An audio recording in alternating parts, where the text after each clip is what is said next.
आणि अजून एका मोठ्या बातमीकडे आपण वळतोय। एनडीएच्या बैठकीला उद्धव ठाकरे उपस्थित राहणार आहेत असं कळतंय। शिवसेनेकडून कोण जाणार याविषयीची संभ्रमावस्था होती, मात्र आता ही संभ्रमावस्था दूर झालेली आहे। एनडीएच्या बैठकीला उद्धव ठाकरे स्वतः उपस्थित राहणार आहेत। तर संध्याकाळी एनडीएच्या मित्रपक्षांची बैठक आणि त्यानंतर डिनर डिप्लोमसी ज्याला उद्धव ठाकरे उपस्थित राहतील।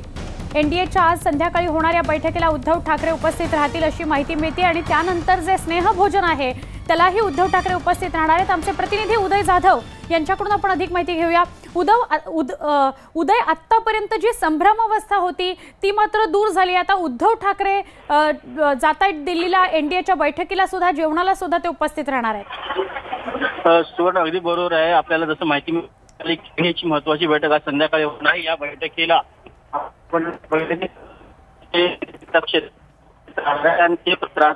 शिवसेना हा घटक पक्षाचा सगळ्यात मोठा पक्ष, त्यामुळे शिवसेना पक्षप्रमुख उद्धव ठाकरे यांनी या बैठकीला उपस्थित राहावं असं आग्रही भूमिका भाजपच्या वरिष्ठ नेत्यांची होती। मात्र उद्धव ठाकरे हे परदेशात असल्यामुळे त्यांनी सुभाष देसाई शिवसेना नेते यांना दिल्लीला पाठवण्याचे आदेश दिले। त्याप्रमाणे बातमी देखील प्रसिद्ध झाली। त्यानंतर मात्र दिल्लीवरनं अनेक फोन आग्रह केला की उद्धव ठाकरे त्यावर जेणेकरून पक्षांचे जे प्रमुख आहेत ते येतील आणि त्याच्यासोबत एक चर्चा होईल आणि त्या दृष्टिकोनातून उद्धव ठाकरे यांनी विनंती जी नेत्यांची मान्य केली आणि स्वतः उद्धव ठाकरे, शिवसेना नेते सुभाष देसाई आणि शिवसेना सचिव मिलिंद नार्वेकर हे सर्वजण आता मुंबई विमानतळाकडे निघालेले आणि थोड्याच वेळात ते दिल्लीसाठी रवाना होणार आहेत। आज संध्याकाळी साधारणतः 6च्या सुमारास दिल्लीला शेरटन हॉटेल ते शिवसेना पक्षप्रमुख उद्धव ठाकरे पोहोचतील।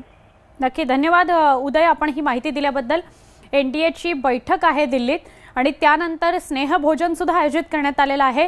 या दोन्ही ठिकाणी उद्धव ठाकरे स्वतः उपस्थित राहतील अशी माहिती मिळते। आता आपण वळतोय पुढच्या बातमीकडे।